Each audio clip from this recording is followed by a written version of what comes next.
2 दिन पहले हिंदुस्तान के 20 सैनिक शहीद हुए, उनको उनके परिवारों से छीना गया। चाइना ने हिंदुस्तान की जमीन छीनी है, हमारी जमीन हड़पी है। प्रधानमंत्री जी, आप चुप क्यों हैं? आप कहां छुप गए हैं? आप बाहर आइए।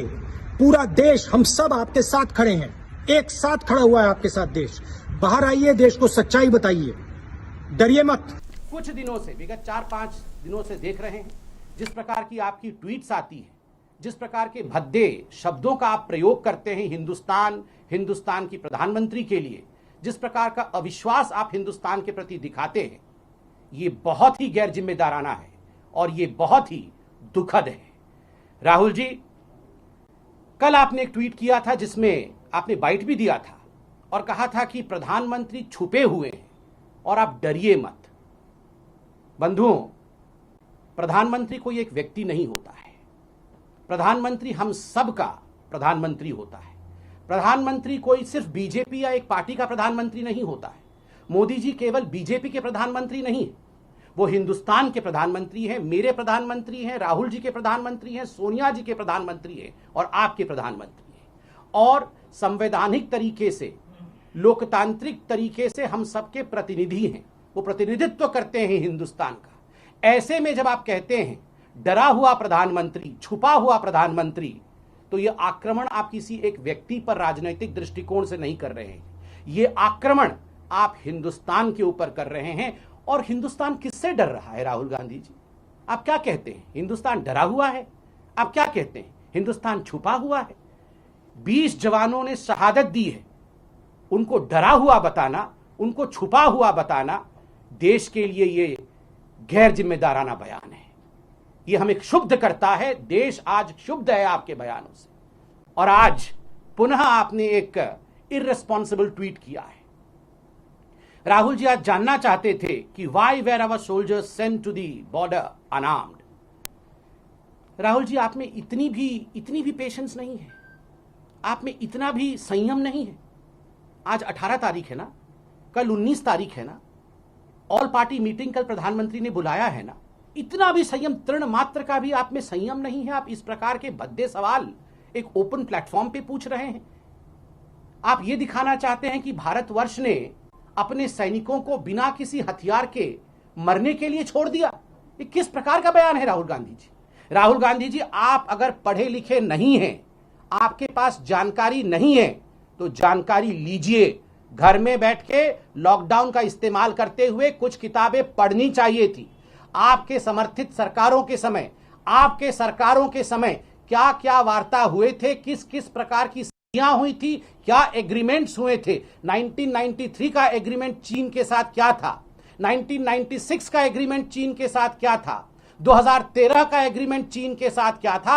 आपके पास अगर ये बेसिक नॉलेज नहीं है, I am sorry to say Rahul Gandhi ji, you are the most irresponsible politician that India has yet seen. आपको ये सब पढ़ लेना चाहिए था। खैर, ये प्रेस कॉन्फ्रेंस करके हम आपको आपकी जिम्मेदारी भी बताएंगे और आपको पढ़ के भी सुनाएंगे जो चीज आपको पता होना चाहिए थी। ये एग्रीमेंट है मेरे पास, ये 1996 का एग्रीमेंट है।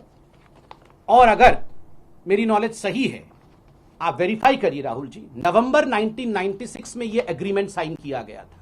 देवेगौड़ा जी उस समय प्रधानमंत्री थे। 1996 का एग्रीमेंट, और एग्रीमेंट का लब्बो लुबाब क्या था, मैं पूरा एग्रीमेंट नहीं पढ़ूंगा, कुछ आपको होमवर्क दे रहा हूं, आप घर में ये पढ़िएगा बैठ के। मगर लब्बो लुबाब था, neither side shall open fire, cause biodegradation, use hazardous chemicals, conduct blast operations or hurt with guns or explosives within 2 kilometers from the line of actual control.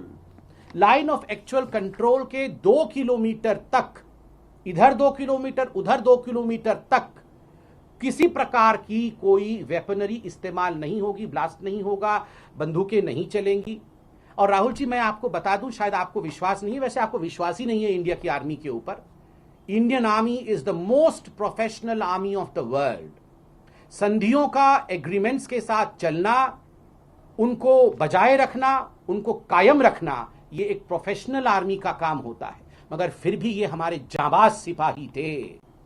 शहादत से पहले उन्होंने जिस प्रकार से पीएलए को क्या किया है वो कल प्रधानमंत्री जी ने बताया है, फिर भी आपको विश्वास नहीं होता है, फिर भी आपको पता नहीं है। Read, understand and then speak mister Rahul Gandhi.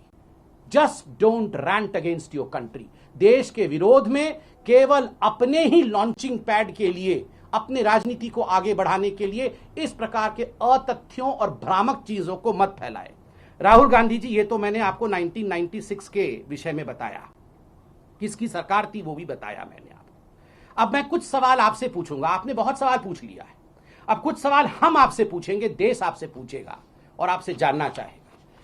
मैं इसमें ये आर्टिकल दिखा रहा हूं, मैंने इसमें किसने ये आर्टिकल छापा, वैसे ये आर्टिकल देश के तमाम बड़े जो मीडिया हाउसेस है सबने छापा था। यहां उनके पत्रकार भी मौजूद है जिनका आर्टिकल दिखा रहा हूं, मगर मैंने छुपाया है ताकि किसी एक पर्टिकुलर चैनल के प्रति ना जाए। सबने छापा था। ये 2008 का आर्टिकल है, 7 अगस्त 2008 का। Congress Chinese Communist Party sign MOU. अब मैं इसमें कुछ महत्वपूर्ण बिंदु पढ़ूंगा और मैं चाहूंगा कि सोनिया जी और राहुल जी इसका जवाब दें। अगस्त 2008 में एक बहुत बड़ी घटना घटी थी। India's ruling Congress and Communist Party of China on Thursday signed a pact to put in place a mechanism that would help regular high tech exchanges between both these parties. मतलब कांग्रेस और कम्युनिस्ट पार्टी ऑफ चाइना के बीच में बहुत सारे आदान प्रदान हो, उसके लिए एक एमओयू साइन किया गया 2008 में। मित्रों, एमओयू मेमोरेंडम ऑफ अंडरस्टैंडिंग आपने देशों के बीच में सुना होगा, मंत्रियों के बीच में होता है ये सुना होगा, दो पॉलिटिकल पार्टीज के बीच में ये कितनी बार सुना है आप जरा बताएं। और क्या हुआ था इस एमओयू में, जरा मैं पढ़ के बताता हूं। The MOU was signed by the Chinese Vice President and Standing Committee member of CPC. CPC माने Chinese Communist Party, जो Communist Party of China. CPC's Politburo, Xi Jinping and Congress General Secretary Rahul Gandhi in the presence of his mother and party President Sonia Gandhi. आप बताइए, उस समय सी Jinping साहब president नहीं थे China के, उस समय उनके पार्टी के वो जनरल सेक्रेटरी थे। उनके पार्टी के जनरल सेक्रेटरी सी जिनपिंग साहब और हमारे देश के कांग्रेस पार्टी के जनरल सेक्रेटरी राहुल गांधी जी के बीच में ये एमओयू साइन होता है और सोनिया गांधी जी वहां मौजूद रहती हैं। And this is strictly on a party to party basis. ये एमओयू देश के लिए कोई मतलब नहीं रखता है, सरकारों के लिए कोई मतलब नहीं रखता है। Strictly on party to party basis, मतलब कांग्रेस और सीपीसी के बीच में, to consult each other on important bilateral, regional and international development. मतलब ये कांग्रेस पार्टी और CPC, Communist Party of China, एक दूसरे को कंसल्ट करेगी किन विषयों में? कोई भी इंटरनेशनल विषय होगा, कोई भी बायलैटरल विषय होगा और कोई भी रीजनल अर्थात साउथ ईस्ट रीजन का विषय होगा, इसमें ये आपस में कंसल्ट करेंगे। और आप सुनिए आगे क्या कहता है। मुझे तो आश्चर्य होता है, मीडिया चैनल्स ने उस समय रिपोर्ट किया था और मैं चैनल से रिक्वेस्ट करूंगा कि प्लीज इसे रिविजिट करिए। लिखा जाता है मीडिया में, to build a relationship, this MOU was to build a relationship with the Congress and the Nehru Gandhi family in particular that goes beyond the UPA and the government. ये UPA और सरकार से परे केवल नेहरू गांधी परिवार के नजदीक आने के लिए ये एमओयू साइन किया गया था। राहुल जी, जब डोकलाम हुआ था 2017 में, मीडिया मेरे सामने खड़ी है, चतुर्थ स्तंभ है ये, इनके बिना हम अधूरे हैं। इन्होंने रिप्रेजेंट किया था और दिखाया था एक न्यूज की आपका पूरा परिवार वाड्रा, पूरा the clan of Vadras they found with the envoy of Chinese. जब स्टैंड ऑफ चल रहा था, आप पूरा वो ऑनवॉय लेके, चाइनीज ऑनवॉय के साथ, रॉबर्ट वाड्रा, प्रियंका वाड्रा, राहुल गांधी, बच्चे, ये सारे लोग वहां डिनर कर रहे थे। पहले रणदीप सिंह सुरजेवाला आके मना करते हैं कि नहीं नहीं, ये तो झूठी बातें हैं, ये मिस इन्फॉर्मेशन है, भ्रामक है। बाद में जब मीडिया ने तस्वीर दिखाई तो आपको एक्सेप्ट करना पड़ा कि हाँ, हम चुपके चुपके डिनर कर रहे थे। क्यों? ये एमओयू साइन होने के बाद आप स्टैंड ऑफ के समय चुपके चुपके डिनर कर रहे होते हैं। और आज जब हिंदुस्तान शक्ति के साथ खड़ा है, प्रधानमंत्री ने कहा है संप्रभुता के साथ किसी प्रकार का कोई भी कॉम्प्रोमाइज नहीं होगा। और जब जब प्रधानमंत्री नरेंद्र मोदी जी ने कुछ कहा है ऐसे विषयों पे, तब तब आपने देखा है कभी भी he has not let down his words. और फिर भी आप देश के सेंटीमेंट के साथ खिलवाड़ कर रहे हैं, ऐसे अतथ्य पूछ रहे हैं। Rahul ji, B responsible. आप रेस्पॉन्सिबल बनिए, जिम्मेदार बनिए। सर्जिकल स्ट्राइक हुआ था, आपको किस पे विश्वास है? देश के प्रधानमंत्री पे विश्वास नहीं।